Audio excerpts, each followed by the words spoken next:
পাই পাই মূলত এমন একটা জিনিস যা আমরা কম বেশি সবাই ব্যবহার করে থাকি। যেমন বৃত্তের ক্ষেত্রে হল, গোলক বা কোনো একটা সিলিন্ডার আয়তন নির্ণয়ের ক্ষেত্রে আমরা পাই ব্যবহার করে থাকি। এখন যদি বলা হয় পাই কি, তাহলে আমরা সবাই বলতে পারবো কোনো একটা বৃত্তের পরিধি এবং এর ব্যাসের অনুপাতকে বলা হয় পাই। এবং যেহেতু বৃত্তের পরিধি এবং ব্যাসের অনুপাত সর্বদাই কনস্ট্যান্ট থাকে, তাই পায়ের ভ্যালুকেও কনস্ট্যান্ট বা ধ্রুবক হিসেবে ধরা হয়। পাই মূলত একটি অমূলদ সংখ্যা, যার পিছনে রয়েছে অসংখ্য অসীম সংখ্যা, যার ভ্যালু ধীরে ধীরে বেড়েই যাচ্ছে এবং 2022 সালে সর্বশেষ পায়ের 100 ট্রিলিয়ন পর্যন্ত সংখ্যার মান বের করা হয়েছিল, যা বের করতে সুপার কম্পিউটারের প্রায় 158 দিন সময় লেগেছিল। কিন্তু এখন প্রশ্ন হচ্ছে, কোন পদ্ধতি অবলম্বন করে এতটা নিখুঁত মান বের করা সম্ভব? হ্যাঁ বন্ধুরা, আজকের ভিডিওতে পাই সম্পর্কিত সকল কথা আলোচনা করা হবে।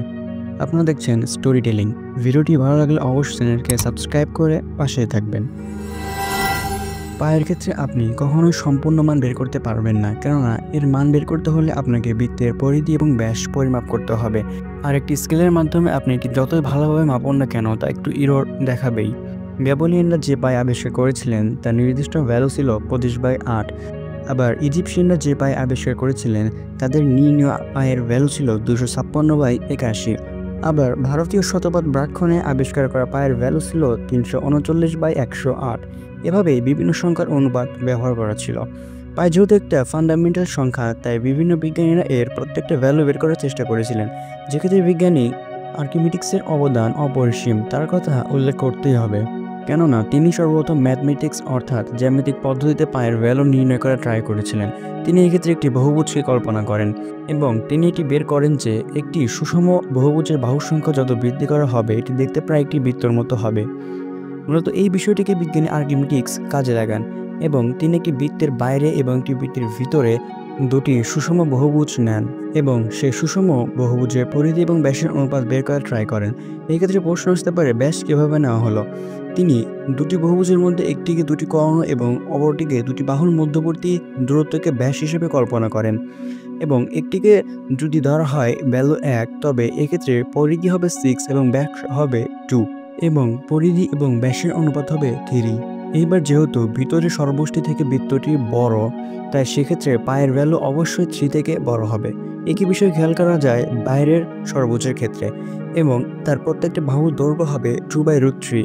বাহুর দৈর্ঘ্য কিভাবে 2/√3 হলো, এই বিষয়টি বোঝার জন্য পাশে দেওয়া নোটটি খেয়াল করুন। এইবার যেহেতু প্রত্যেকটা বাহুর দৈর্ঘ্য 2/√3, তাই সম্পূর্ণ বহুভুজের পরিধি হবে 6 × 2/√3 = 12/√3 এবং এক্ষেত্রে বাইরের সর্বোচ্চের ক্ষেত্রে ব্যাস হবে 2।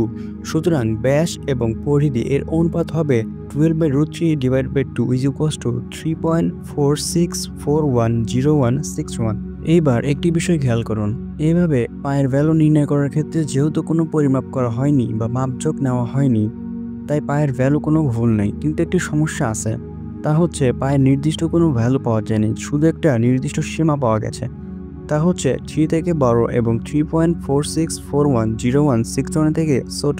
তবে এই ক্ষেত্রে যদি আমরা অনেক বাহু বিশিষ্ট কোনো একটা বহুভুজ কল্পনা করি, তাহলে কিন্তু ইজিলি পায়ের নির্দিষ্ট ভ্যালু বা এই সীমারেখা কমতে থাকবে এবং নির্দিষ্ট ভ্যালু পাওয়ার সম্ভাবনা অনেক বেড়ে যাবে। বিজ্ঞানী আর্কিমিডিক্স তার সময় প্রায় 96টি বাহু বিশিষ্ট বহুভুজ নিয়ে এই পরীক্ষাটি করেছিলেন এবং তিনি 223/71 চেয়ে বড় এবং 22/7 চেয়ে ছোট একটি মান পান, যা হচ্ছে 3.1408 চেয়ে বড় এবং 3.1428 চেয়ে ছোট।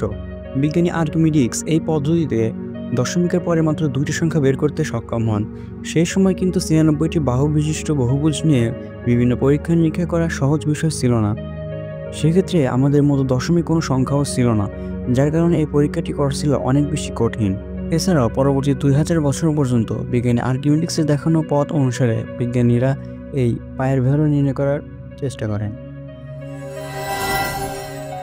1700 শতকের দিকে একজন ডাচ বিজ্ঞানী ভ্যাল কোনেন তার 25 বছর সময় ব্যয় করে 2^62 বাহু বিশিষ্ট বহুভুজ নিয়ে এই পায়ের ভ্যালু নির্ণয় করার ট্রাই করেন, যাকে এক প্রকার পাগলামি বলা যায়, এবং তিনি এই পদ্ধতিতে দশমিকের পর 35টি সংখ্যা সঠিকভাবে নির্ণয় করতে পেরেছিলেন। এর ঠিক 20 বছর পরে বিজ্ঞানী স্ট্রিমবার্গার 2^14 বাহু বিশিষ্ট বহুভুজ নিয়ে কাজ করা শুরু করেন এবং তিনি দশমিকের পরে প্রায় 38টি সংখ্যা নির্ণয় করতে সক্ষম হন। পরবর্তী সময়ে বিজ্ঞানীদের সামনে ক্যালকুলাস আসায় কোনো বিজ্ঞানী আর এই পুরাতন পদ্ধতি ব্যবহার করেননি। এইবার এই ধারাটিকে খেয়াল করুন। এটি একটি অসীম ধারা, যার প্রত্যেকটি সংখ্যা ধীরে ধীরে যোগ করার ফলে ভ্যালু ধীরে ধীরে 2 এর কাছাকাছি চলে যাবে। এইবার এরকম একটি ধারা যদি আমরা পায়ের ক্ষেত্রে নির্ণয় করতে পারি, তবে যতগুলো সংখ্যা যোগ করতে পারবো পায়ের ঠিক তত কারেক্ট ভ্যালু নির্ণয় করা পসিবল। এই ক্ষেত্রে সর্বপ্রথম সামনে আসবে গ্রেগরি ও লিবনিসের সিরিজ। যদিও বিজ্ঞানী গ্রেগরি এবং বিজ্ঞানী লিবনিস সম্পূর্ণভাবে এটি আবিষ্কার করেননি, এর আবিষ্কার ছিল 1400 খ্রিস্টাব্দের বিজ্ঞানী সাঙ্গামা গ্রামার ম্যাথেও। এবার এই সিরিজটিতে যদি x এর ভ্যালু 1 ধরা হয়, তবে inverse tan is equals to 1 minus 1/3 plus 1/5 minus 1/7 plus dot dot dot। এক্ষেত্রে ইনভার্স tan এর ভ্যালু হচ্ছে 45 ডিগ্রি বা π/4।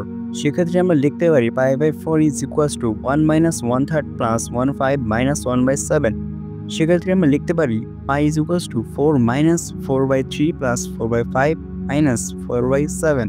এবং এখানে যত সংখ্যা যোগ করা যাবে পায়ের ঠিক ততটা নির্দিষ্ট ভ্যালু পাওয়া পসিবল, কিন্তু এটা অনেক ধীরগতি সম্পূর্ণ। এতে পায়ের নির্দিষ্ট ভ্যালু বের করতে অনেক সময় লেগে যাবে। তাই পরবর্তীতে বিজ্ঞানী আইজ্যাক নিউটন পায়ের ভ্যালু নির্ণয় করার জন্য এই সিরিজটি আবিষ্কার করেন, যেখানে পায়ের ভ্যালু নির্ণয় করার জন্য একটু গতি আসে। এবং এই পদ্ধতি অবলম্বন করে সর্বপ্রথম জোহান মার্চেন নামক একজন বিজ্ঞানী তিনি পায়ের 100 স্থান পর্যন্ত মান নির্ণয় করেন শুধুমাত্র এই সূত্রটি অবলম্বন করার মাধ্যমে। তবে শেষের দুটি ট্রামে তিনি এই সারণী ব্যবহার করেন। এই সারণীর মাধ্যমে পায়ের ভ্যালু সঠিকভাবে নির্ণয় করা সংখ্যা ধীরে ধীরে বাড়তে থাকে এবং 1706 খ্রিস্টাব্দে বিজ্ঞানী জোহান মার্চেনের লেখা একটি বই, তিনি এই বইটিতে পায়ের পরিবর্তে স্যাম্বলটি ইউজ করা শুরু করেন, কিন্তু তখন থেকে এই বিষয়টি তেমন জনপ্রিয় ওঠেনি। তবে পরবর্তী খ্রিস্টাব্দে 1737 সালে ইলনের মাধ্যমে এই বিষয়টি অনেক বেশি ফেমাস হয়ে ওঠে। পরবর্তীতে বিজ্ঞানীরা জানতে পারেন পায়ে একটি অমূলত সংখ্যা, যার অসীম সংখ্যক পদ রয়েছে, এবং বিজ্ঞানী লেজেন্ডার আবিষ্কার করেন পায়ে স্কোয়ার, এটি একটি অমূলত সংখ্যা। তবে এখন প্রশ্ন হচ্ছে বর্তমান সময়ে কিভাবে এই পায়ের 100 ট্রিলিয়ন পর্যন্ত পদ সুপার কম্পিউটারের মাধ্যমে নির্ণয় করা পসিবল হচ্ছে, বা আদৌ কি দশমিকের পরে এত সংখ্যক পদ নির্ণয় করা আমাদের জন্য দরকার? বর্তমানে যে সিরিজটি ব্যবহার করে পায়ের 100 ট্রিলিয়ন পর্যন্ত পদ নির্ণয় করা হচ্ছে তা হচ্ছে চন্দ্রবোস্কি অ্যালগোরিদম। তবে এই সিরিজটির অরিজিন হচ্ছে রামানুসার এই সিরিজ।